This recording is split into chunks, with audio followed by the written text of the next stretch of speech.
2024ꯒꯤ Red Dot winner ꯑꯣꯏꯈ꯭ꯔꯕ Xiaomi Sound Outdoor ꯃꯌꯥꯝꯅ ꯈ꯭ꯋꯥꯏꯗꯒꯤ ꯍꯦꯟꯅ ꯄꯥꯝꯅꯕ ꯍꯧꯖꯤꯛ ꯏꯟꯗꯤꯌꯥꯗ JBLꯗꯒꯤ ꯍꯦꯟꯅ ꯄꯥꯏꯅꯔꯤꯕ ꯑꯗꯨꯒꯨꯝꯕ ꯁ꯭ꯄꯤꯀꯔ ꯃꯈꯜ ꯑꯃꯅꯤ ꯁ꯭ꯄꯤꯀꯔꯁꯤꯒꯤ ꯑꯦꯛꯁꯄꯦꯛꯇ ꯃꯥꯁꯦ 20 watt subwoofer ꯑꯃ ꯑꯣꯏ ꯑꯗꯨꯒ ꯁꯣꯟ ꯁꯥꯏꯖꯁꯤꯗꯅ 10 wattꯀꯤ ꯇ꯭ꯋꯤꯇꯔ ꯑꯃ ꯌꯥꯎꯏ ꯄꯨꯟꯅ 30 wattꯅꯤ ꯃꯁꯦ ꯑꯗꯨꯒ ꯃꯁꯤꯗ volume up button leire sida volume down button leire sidana play pause button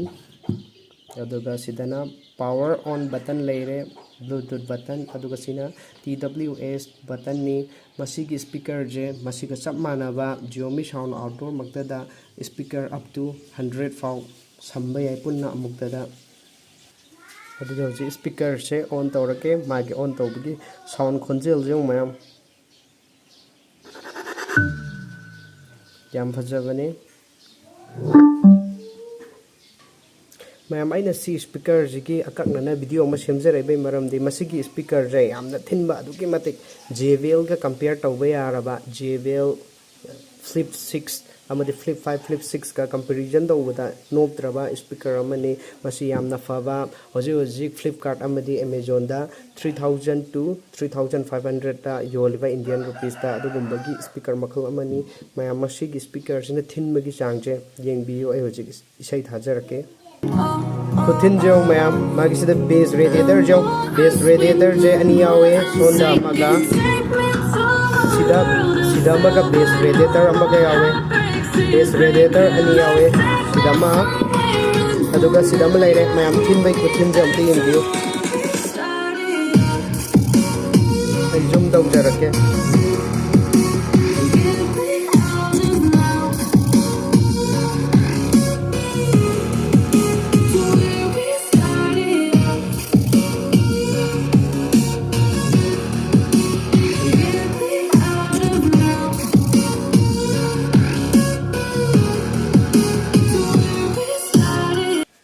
aduga mayam mase hongju hongba IP67 rating ju leiba dust and waterproof oiba aduguma makhalgi speaker amani mayam hojik waterproof su test tawjarake mayam punna yengminasi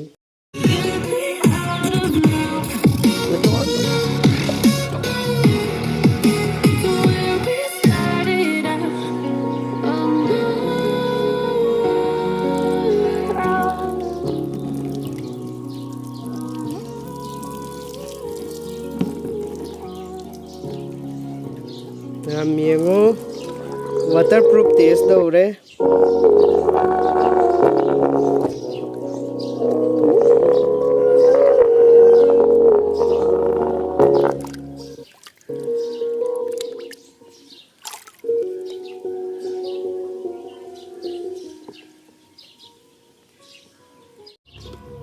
amigo tu silaire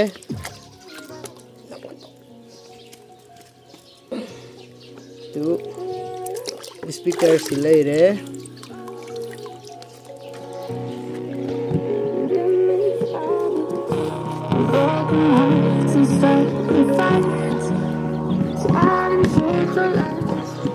speaker sampoke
mayam silaire